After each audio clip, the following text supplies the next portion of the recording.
180! Nathan, here we are, the eve of the Premier League. You excited just to get going now? Yeah, I can't wait. Today's been a fun day doing all the press and stuff like that ahead of tomorrow, and we've had a bit of a laugh today with the lads, and looking forward to getting on that stage tomorrow. It's going to be an amazing night. The Masters, is that exactly what you needed? Because we saw glimpses of the old Nathan Aspinall, a massive performance from you as well. Is that exactly what you needed before Belfast? Yeah, I think certainly the first two games there was a great performance and a gritty performance, which is what I'm about, really. You know what I mean? It wasn't the result that I wanted. You know, obviously, of course, I wanted to go on there and win it, but first tournament back, ranking event. You know, it's, in my eyes, I was looking at it as free money on my rankings. So, you know, a big 20,000 on the rankings, which is what I needed to start the year off. So, yeah, good spells, but obviously still a lot of work to be done. Can you take so much confidence from that? As you say, the ranking money, a free shot that you've picked up, good money, good performance as well. Is that exactly what you needed? Yeah, and I think the way that I played the game as well, you know, granted the performance levels after the first game weren't, you know, top level, you know, probably a B or C game, but the way I was playing on the stage, i.e. the stopping and stuff, that pretty much was non-existent, and that was a big positive to take away from the weekend, that I felt somewhere a bit like myself again for the first time in God knows how long. So yeah, it was good. It was good to get a few games under my belt as well, ahead of what's going to be a big night on Thursday.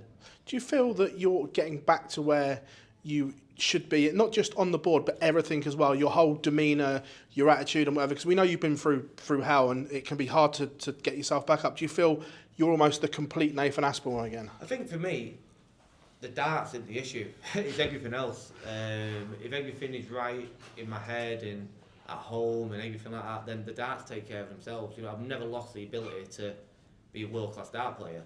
You know what I mean? I think you've seen it over the years when I've been scrapping through tournaments and stuff because of injuries. I've never lost that ability to be a world-class dart player. It's all the other stuff that's away from the hockey. But yeah, over the last 12 months I've been working hard and getting things right because I knew this is the big year for myself, and I think we're not far off it.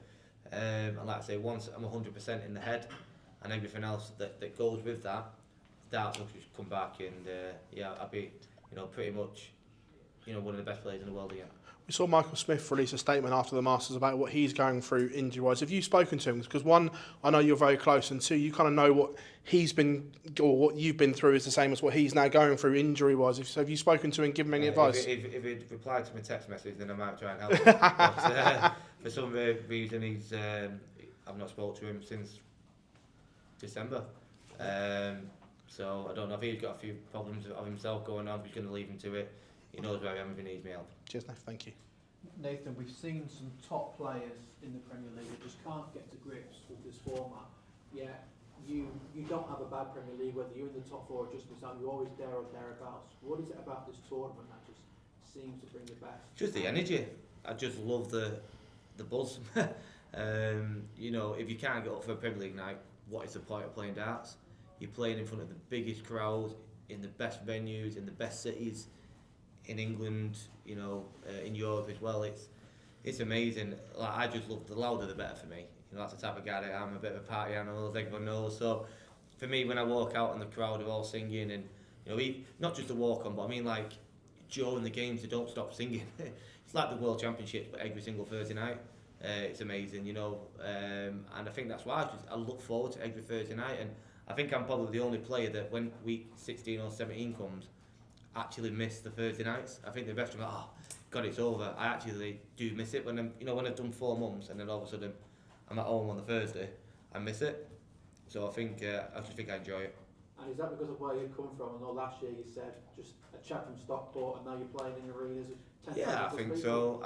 And you know, obviously at times I do sometimes look a bit down on stage, but I generally just try and enjoy myself. You know, live for the moment, as you always say. You know, there's people out there that would chop their arm off to be in the position that I'm in. You know, at darts and away from darts. So I am very lucky. I love my job. You know, I make a great living from playing a sport. Again, not many people in the world can say that. So I think that's what kind of how I feel when I'm walking on these big stages. And is this tournament almost come around at the perfect time for you? When we spoke in Milton Keynes, you said that your confidence had been shot. Whereas now you're playing the best players in the world every single week. If you get a bit of a run, 3 or 4 matches or 3 or 4 nights doing well, that could just build your confidence leading up to that crucial match play. Yeah, I think for me, if I could honestly make a decision, I'd like it to go back a month.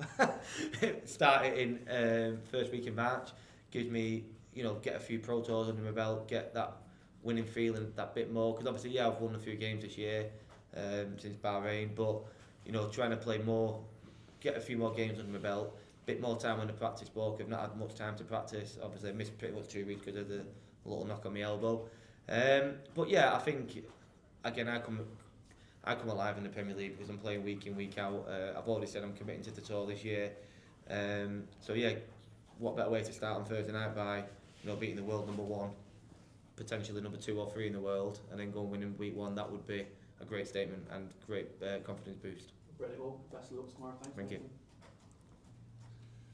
I know that we've addressed this issue to some extent recently, but the nature of the Premier League is the world's top 4 there by right, and the other 4 are invitational picks.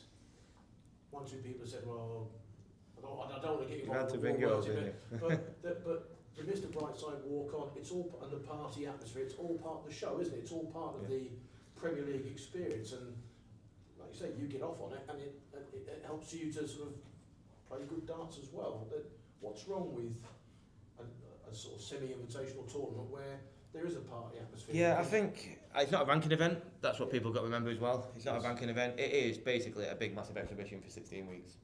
And the sooner people realise that, it's what the players that people want to see. But in my opinion, and I actually generally, God's honest truth, said this last year, if it was down to me, I'd make it the top 8 in the world. To save all the stuff that I've been through, the disappointment from, Mike Dedeker, who's world number 24. Do you know what I mean? To save all that, is he in, is he not? Top 8, done. And that's what I would do. Yes, I would have missed out on this year. I would have took it. You know what I mean? In my opinion, top 8, if they make it 10 players, the top 10, and then there is no arguing, is there? Yeah. And the rankings pick itself. But it's not that, and I'm buzzing at him in.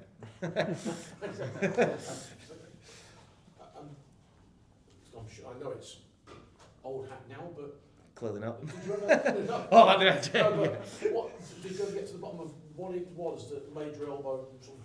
I've still got it. Bahrain? So got to see there, a big lump. Oh yeah, that's it. Yeah. Yeah. Do we know what caused it?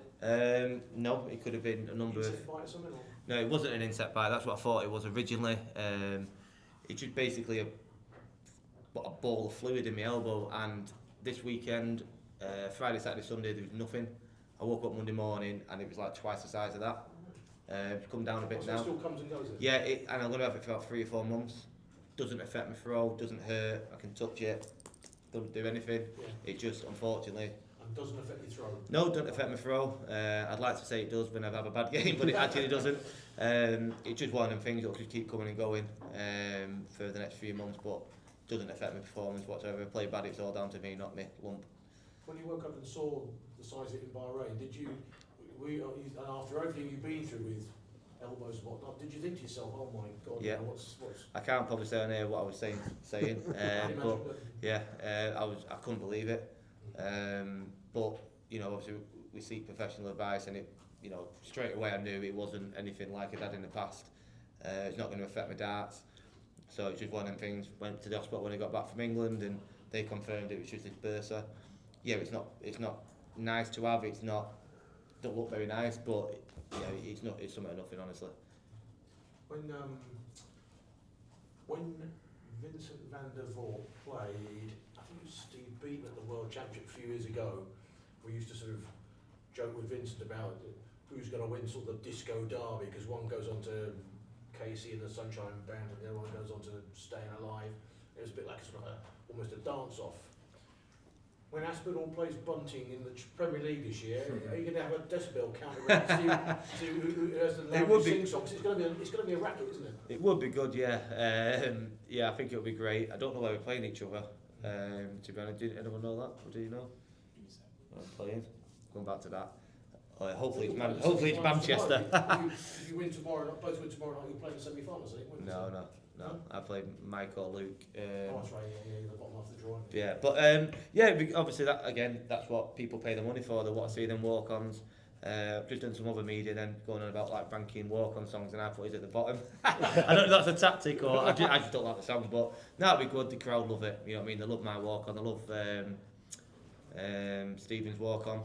In my opinion, mine still wins. Mine's been around longer. They still carry on singing it. But yeah, That's good. not much on this, Yeah, to be fair, I do mine quicker than him. Though he stands it as a full rendition, doesn't he? That's probably because he knows the lyrics and I don't. To mine. What we do is hang around in the walk-on bit and sign a few more autographs. Well, I'm actually working with him on Friday as well, doing an exhibition in Swansea, so maybe I can challenge him to a karaoke match off on instead of darts. But no, it'd be great, and that's what the Premier League's all about. It's great fun, great entertainment, and characters in the game. Brighton and Berlin. Pardon? Brighton and Berlin. Brighton and Berlin. Brighton could be good then, Yes. but I don't think it'll be the same in Berlin. But yeah. No.